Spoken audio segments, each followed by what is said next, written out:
तो अर्नब गोस्वामी की personal liberties बहुत इंपॉर्टेंट है इस देश में। एकमात्र इंसान जो 7 दिन जेल में रहता है, 4 से 5 हियरिंग हो जाती है सेशंस कोर्ट में, हाई कोर्ट में, सुप्रीम कोर्ट को उसकी पर्सनल लिबर्टी बहुत इंपॉर्टेंट लगती है।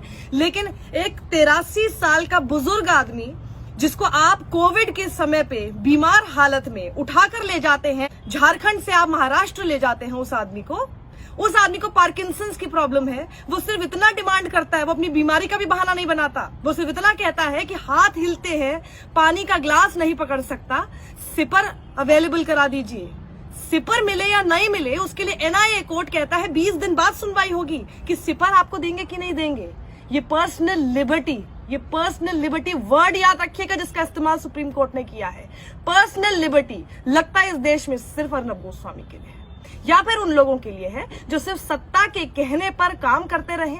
जो आप अगर आदिवासियों के लिए आवाज उठाएंगे तो बहुत आसानी से आपको माओवादी कनेक्शन बोलकर आपको जेल में डाल दिया जाएगा। यही तो है स्टैन स्वामी। स्टैन स्वामी कौन है? लगातार पिछले 3 से 4 दशक से वो कम से कम कितने आदिवासियों के हक की लड़ाई लड़ चुके हैं। जिस दिन उन्हें अरेस्ट किया गया, जिस दिन उन्हें पकड़ा गया, उससे 2 दिन पहले उन्होंने ये बात उठाई थी कि आखिर इतने लोगों को नक्सल कह के आप जेल में क्यों बंद कर देते हैं, जबकि उनके खिलाफ आपके पास कोई सबूत नहीं होता है और वो लोग अंडर ट्रायल रहते हैं। स्पीडी ट्रायल उनका होना चाहिए और उनको एक बॉन्ड को भरवा कर, जैसा अर्नब गोस्वामी के साथ किया, बॉन्ड भरवाया ना, वैसे बॉन्ड भराकर क्यों नहीं बाहर आप उसको भेज देते हैं। स्पीडी ट्रायल कीजिए, जो भी हो दोषी उनको आप सजा दीजिए। इतनी सी डिमांड करना बहुत बड़ा ये अपराध हो गया था। उसके ठीक 2 दिन बाद उनको किन किन आधार पर कि भैया आपके कंप्यूटर से ये सामान मिला, किसने डाला कंप्यूटर में सामान, कुछ नहीं पता, कहां से आया नहीं पता। स्टैन स्वामी मना कर रहे हैं मेरा कोई भी किसी के साथ संबंध ही नहीं है। भीमा कोरेगांव तो मैं आज तक गया ही नहीं जिसके चक्कर में आप मुझे पकड़ रहे हैं। कुछ प्रूव नहीं हुआ है, कोई एविडेंस नहीं। इस आदमी के खिलाफ तो सुसाइड नोट था अर्नब गोस्वामी के खिलाफ, जिसमें नाम है अर्नब गोस्वामी का और 2 और लोगों का। उनकी पर्सनल लिबर्टी इतनी इंपॉर्टेंट है इस देश में, और ये आदमी पानी का सिपर तक भी नहीं ले सकता। इसको पानी का सिपर तक भी नहीं दिया जाएगा। इनका स्पीडी ट्रायल तक नहीं होगा। स्पीडी ट्रायल तो दूर की बात है, पानी का सिपर इनको दिया जाए या ना दिया जाए उसके लिए कोर्ट आपको 20 दिन आगे कर देगा। और ये 7 दिन के अंदर अंदर आपको नाम गिनाऊं कौन कौन लोग कितने समय से कोर्ट जो है जेल के अंदर सड़ रहे हैं। उसके बाद उनको अगर छोड़ भी दिया गया है किसी को तो कितने लंबे समय तक, कौन है जिसको सुप्रीम कोर्ट से इतनी जल्दी लिस्टिंग मिल जाती है। इसीलिए सुप्रीम कोर्ट के बार एसोसिएशन के प्रेसिडेंट दुष्यंत दवे ने ये लेटर भी लिखा था। इसका जवाब है किसी के पास? कोर्ट में ही जब ये हियरिंग हो रही थी, जस्टिस चंद्रचूड़ उसको सुन रहे थे, इंदिरा जी उसको सुन रही थी, तब ये सवाल कपिल सिब्बल ने भी रखा था कि कितने केसेस में हमने देखा है कि उनको हियरिंग ही नहीं मिलती है और आगे मामला जो है टरका दिया जाता है। उसके ऊपर कोई जवाब नहीं था सुप्रीम कोर्ट के पास। क्यों नहीं था भाई जवाब? आप सारा का सारा पर्सनल लिबर्टी आप सिर्फ अर्नब गोस्वामी के समय पर याद करेंगे और फिर कहेंगे कि बाकियों के साथ भी नाइंसाफी होगी। वो बाकियों की कब लिस्टिंग होगी? हम अगर कोई भी केस हमारे ऊपर हो जाता है, क्या सुप्रीम कोर्ट इतनी जल्दी लिस्टिंग कर लेगा? वो भी ऐसे कोविड के समय में वर्चुअल हियरिंग चल रही है, कितने सारे इंपॉर्टेंट केसेस है जो अभी तक पेंडिंग चल रहे हैं। अर्नब गोस्वामी को बेल मिलना बहुत इंपॉर्टेंट है। बेल अगर अर्नब गोस्वामी का राइट है तो बेल इस देश में हर किसी का राइट है ना।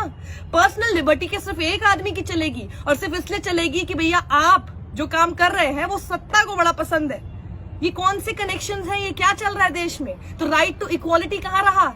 आर्टिकल 14 का उल्लंघन कर दिया आपने। पर्सनल लिबर्टी की बात करते करते हम लोग के आर्टिकल 14 का उल्लंघन करेंगे। मैं आपको सुधा भारद्वाज देख लीजिए, वरवरा राव देख लीजिए, वर्नॉन गोंजाल्विस देख लीजिए, आनंद तेलतुंबडे देख लीजिए, गौतम नवलखा, स्टैन स्वामी, उमर खालिद, ये सब लोग जेल में सड़ रहे हैं। इनकी पर्सनल लिबर्टी के बारे में कोई बात नहीं करेगा क्योंकि ना इनके पास अपना एक फैंसी चैनल है जिसपे बैठ के वो अपना ढोल नगाड़े बजवा सकें, 1000-1500 रुपए दे के भीड़ इकट्ठी कर सकें और फिर दिखा सकें, बड़ी बड़ी बातें हूल दे सकें, सत्ता को ये दिखाने की कोशिश कर सकें, वहां की महाराष्ट्र की कि भैया तुम मेरे से हार गए हो, बड़ा बड़ा नाच गाना कर सकें। ये सब नहीं है ना इनके पास।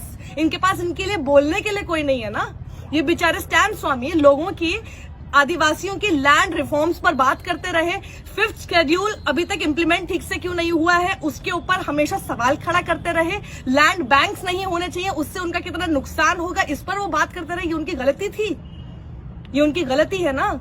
यानी आप आज ये तरीका बहुत अच्छा अपना लिया गया है, आदिवासियों के हक में बोलकर देखिए और फिर आपको नक्सल के साथ जोड़कर जेल के अंदर डाल दिया जाएगा। बहुत बढ़िया, बहुत बढ़िया। और इनकी पर्सनल लिबर्टीज हमारे देश के सुप्रीम कोर्ट को दिखाई नहीं देती है। बहुत बढ़िया, ताली बजानी चाहिए इस काम के लिए।